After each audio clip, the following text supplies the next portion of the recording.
Welcome back to Through the Looking Glass.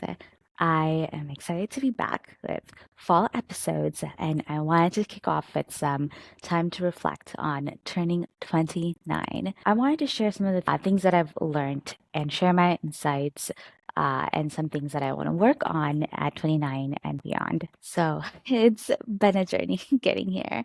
I grew up in a family that went all out for birthdays. So I love my birthday. Time has moved fast for me in some ways, getting to 29.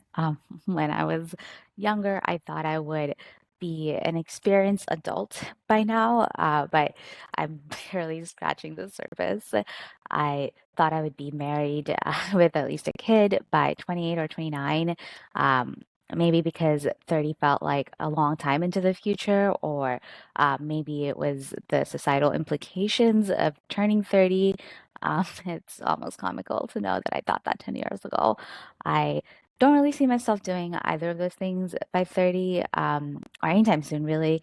And the truth is, I am finally okay with it. So I wasn't for a long time. I felt like I was behind and lacking.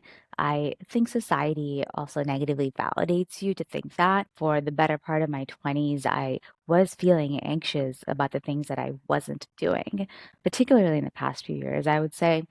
I was dealing with so much change and growth, like making LA my home, finding my tribe, getting my education, and accomplishing and investing on so many things personally and professionally. I know I have a lot to be grateful for. And I am. It's something I'm working on being in tune with gratitude. But I was still feeling anxious about the things that I wasn't doing.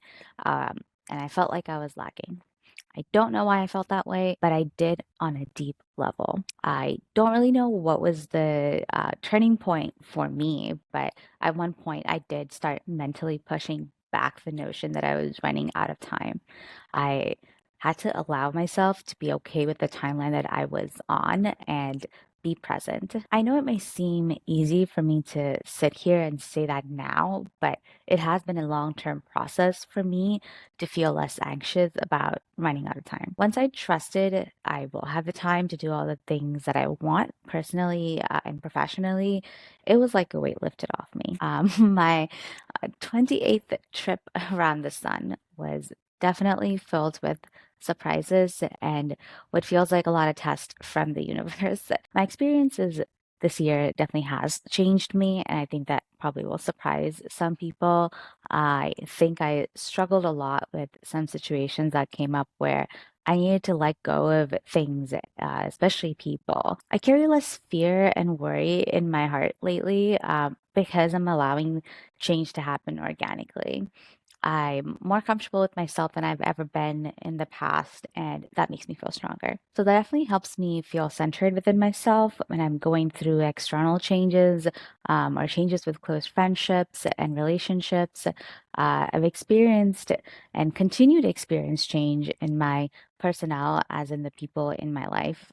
Change. Sometimes some relationships serve their purpose for that period of time. No harm, no bad intentions, but you just outgrow those relationships. And it can be hard to let go, let people go. And that's what I mean by letting change happen organically. It's not about, yes, I'm friends with this person or not in that extreme sense, but friendships do evolve over time and new ones start too, right? And there can be ebbs and flows with ones that are meant to stick on in your life. I value my personal relationships very highly, and I am a very private person. So it can be hard for me to let new people in sometimes. I also believe that there has to be this balance in friendships of equal effort. So I am more and more cautious about giving too much energy to people who don't reciprocate equally. This is something that I struggled with at 29, particularly. And I kind of had to learn the hard way that I need to be mindful of who I'm giving my energy to and how much energy I'm giving, especially to those who can be draining and negative. Negativity externally and internally is something that I struggled with the past few years. Even I had to learn to listen to myself and tune out the bad advice. despite its good intentions, of course. At times, I was looking for advice and listening to other people's opinions when I hadn't taken the time to figure out my own feelings and intentions first. This was an important lesson for me. I need to tune into my own energy first and sort out my intentions before adding in the clutter of other voices in my head. Balancing voices in relationships, right? This past year has played a huge role for me, especially in my anxiety journey. Tuning out negativity and setting energy boundaries is one thing I want to work on intentionally coming year. 28 has had a ton of positive strides for me. This past year, I tapped into my inner traveler. I got to go to unexpected places like Singapore and somewhere I've always wanted to go to, France. Travel is something that I'm internally grateful for. When I was little, being on my own and traveling was something that I saw as adult goals. I completed my second year of my MBA, which is a huge commitment and life goal to progress on. My growth and learning phase is hugely credited to being surrounded by inspirational people in my USC community. I got to check off some boxes on life goals this year. Um, I've also made some changes in my career by switching employers. It's definitely not easy to leave your comfort zone. That's kind of been the theme of the year. On my path to finding my voice, I started this podcast, The Looking Glass. Um, I actually speak about why I started podcasting in my episode From Fear to Podcasting, so check that out. It's definitely been rewarding to see it out, and I feel really open to the possibilities of new paths that this venture is going to take me on. I'm definitely excited and anxious, but also feeling really calm about the future now. So I did get to enjoy many sweet and happy moments with my friends and family this past year, but I was very much in this go, go, go life mode.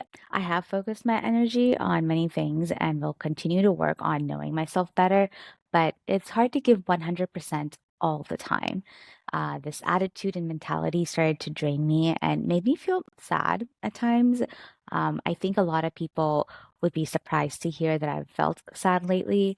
I'm sure on the outside it may seem like I'm checking off a lot of life goals and achieving things, but I do feel sad on a personal level.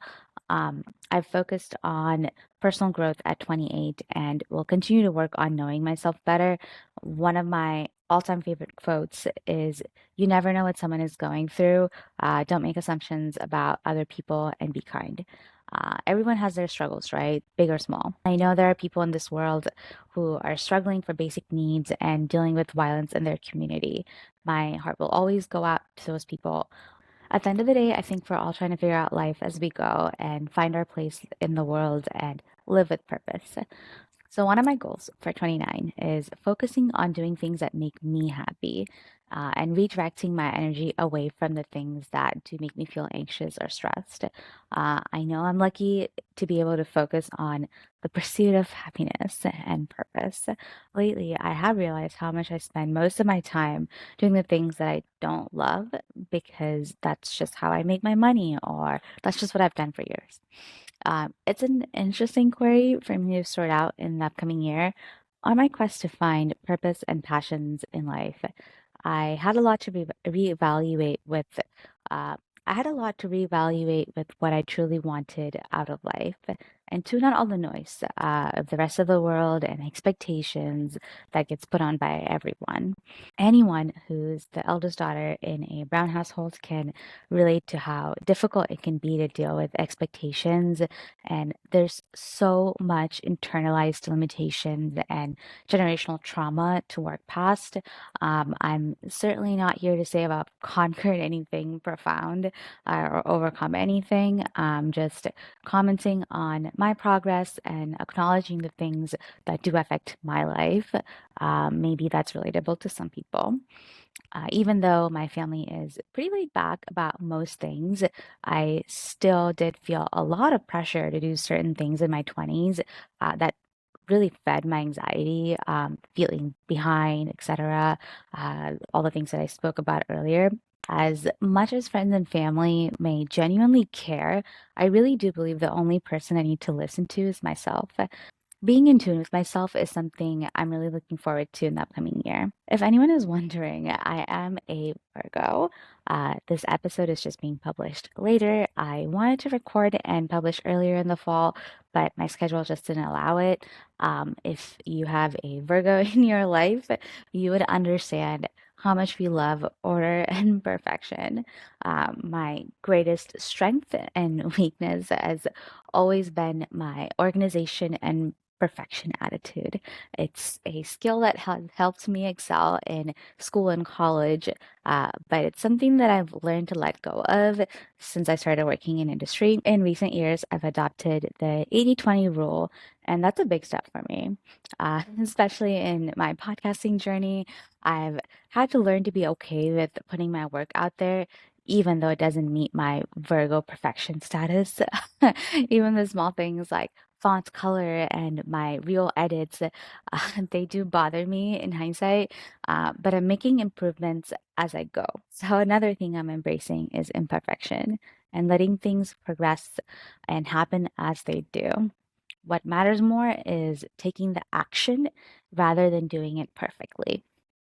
This is a huge character upgrade for me and one I'll be working on at 29 and beyond. I kind of feel like a butterfly now. 28 really has been an adventure and taught me a lot about myself, most importantly. I truly have no clue with what this next chapter is going to be for me. I do have a feeling I will surprise myself. I definitely do feel nervous about turning 30 next year. I know age is just a number, but 30 really does feel like a big level up in life. I have to remind myself to stay present and enjoy 29 first. I'm setting intentions to do these three things before I turn 30. I would love to travel this upcoming year. I'm still waiting to visit somewhere where I feel like I can live in and where I would want to move to next. Second, I want to recreate my definition of work. This is a major theme for me with figuring out the balance between all the things that I'm interested in. The third might be a bit of a cliche, but I want to do some things out of character for me, trying new things that are out of my comfort zone since I typically kind of know what I like and I am happy to stick to it. So I'm definitely trying to push myself to feel more adventurous. I do feel creative after a long time, so I am excited for 29 and the peace and balance I feel it's going to bring to me. So comment or tell me on Instagram what you think I should try before 30. I would love to hear people's thoughts on the topics I mentioned today as well. What's coming up next? I have a few guest episodes lined up and a special series with a co host this fall. I have a few other topics I would like to record this fall, so I'm excited to get back into recording and interviewing. I'm super excited to publish, so tune in next week for the first episode of my co host series. And thank you so much for watching